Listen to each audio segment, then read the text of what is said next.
Hello boss, আসসালামু আলাইকুম রহমতুল্লাহি ওবরাকাতু। কেমন আছেন সবাই? আশা করি সবাই ভালো আছেন, সুস্থ আছেন, নিরাপদে আছেন। তো আপনারা ভালো থাকুন, সুস্থ থাকুন, নিরাপদে থাকুন এই কামনা করে আজকে নতুন ভিডিওটি আরম্ভ করতেছি। তো আজকে যে বিষয় নিয়ে আলোচনা করবো সেটা হচ্ছে যে কালো জাদু মরণবাণ। কালো জাদু মরণবাণের মাধ্যমে আপনি আপনার শত্রুকে চিরতরের জন্য দুনিয়া থেকে বিদায় করে দিতে পারবেন। ওই শত্রু 100% মারা যাবে, এটা 100% গ্যারান্টি সহকারে আমি বললাম। তো অনেকে আছেন, অনেক ভাইয়েরা আছেন যারা হাজার, হাজার বানের কাজ করেছেন শত্রুকে মারার উদ্দেশ্যে। অনেক নকশা, অনেক মন্ত্র দিয়ে কাজ করেছেন। সফল হতে পারেননি। ব্যর্থ হয়ে যাচ্ছেন। কেন হচ্ছেন? এর উত্তর কোথাও খুঁজে পাচ্ছেন না। তো সেসব প্রশ্নের উত্তরও আজকে আমি দিয়ে দিব এই ভিডিওর মাধ্যমে। তো পুরো ভিডিও দেখবেন। আজকে আপনি সঠিক ভিডিওতে ক্লিক করেছেন। এই জীবনে যত তন্ত্রমন্ত্র জগতের বান বশীকরণের ভিডিও দেখেছেন, আজকের এই ভিডিও দেখুন, আপনি বিফলে যাবেন না। আমি সেভাবে আপনাকে বুঝিয়ে দিব, শিখাই দিব এবং সে অনুযায়ী আপনি কাজ করবেন।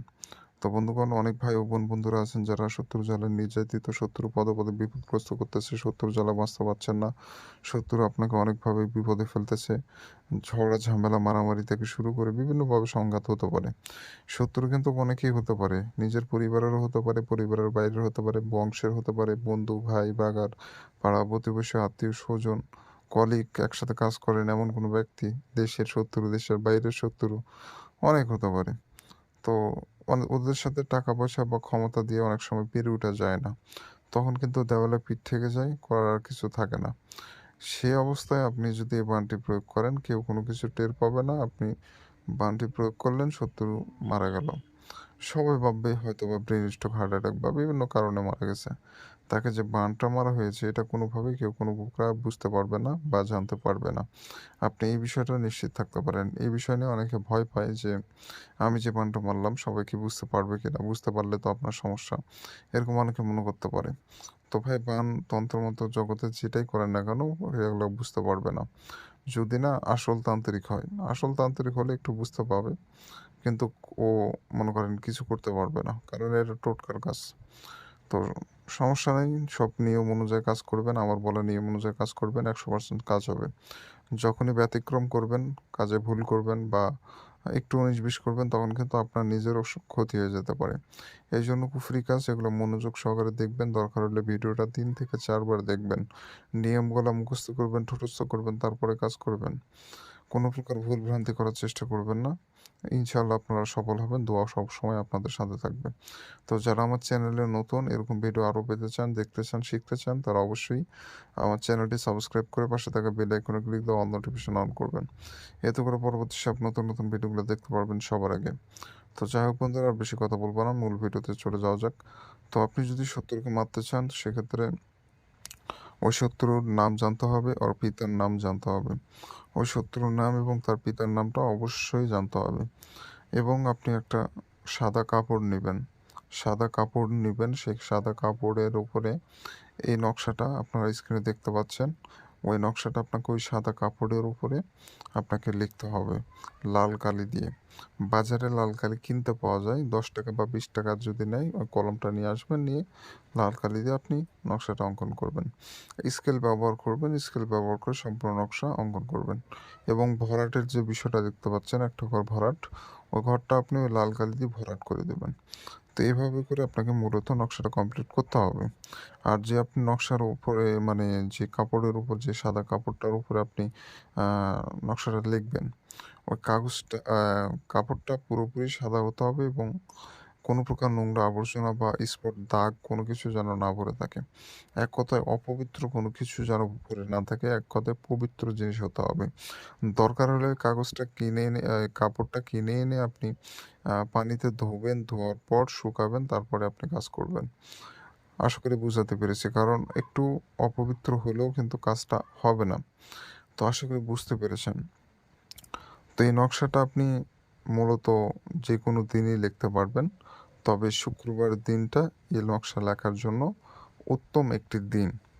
উত্তম একটি দিন শুক্রবারের জুম্মার নামাজের পর আপনি নকশাটা লিখলে এটা উত্তম হবে।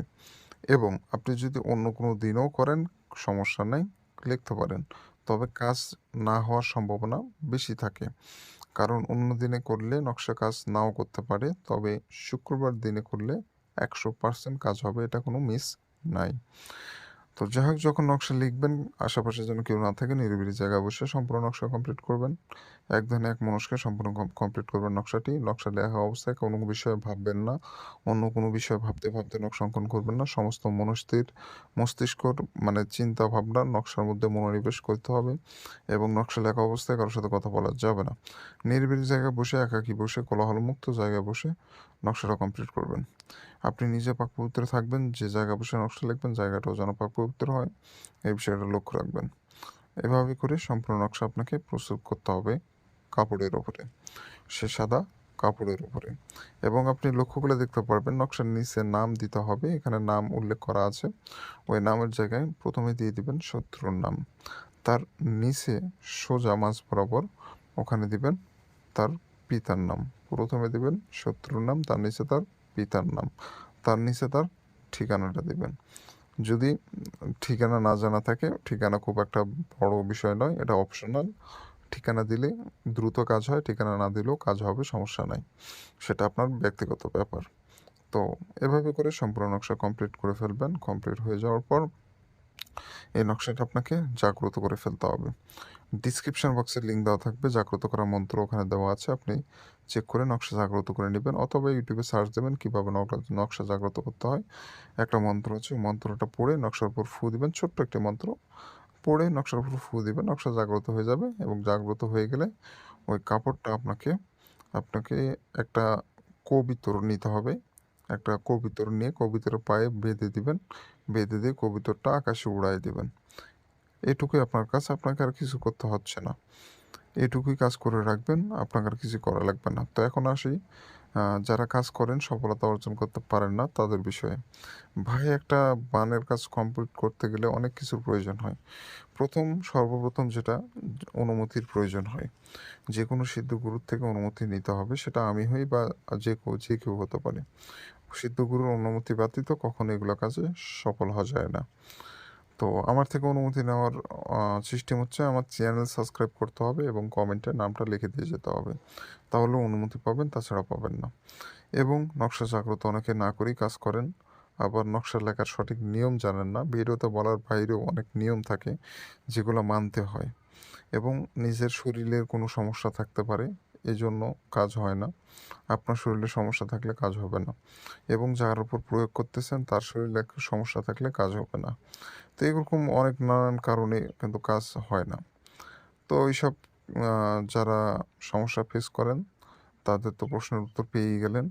তো বিস্তারিত জানতে চাইলে অবশ্যই স্ক্রিনে দেওয়া নম্বরে ইমোতে যোগাযোগ করবেন। আমি সমস্যার সমাধান করে দেওয়ার চেষ্টা করব। ইমো অথবা হোয়াটসঅ্যাপে যোগাযোগ করবেন, ইনশাল্লাহ সমস্যার সমাধান করে দিব। ভালো থাকবেন, সুস্থ থাকবেন, দেখা হচ্ছে পরবর্তী কোনো এক নতুন ভিডিওতে।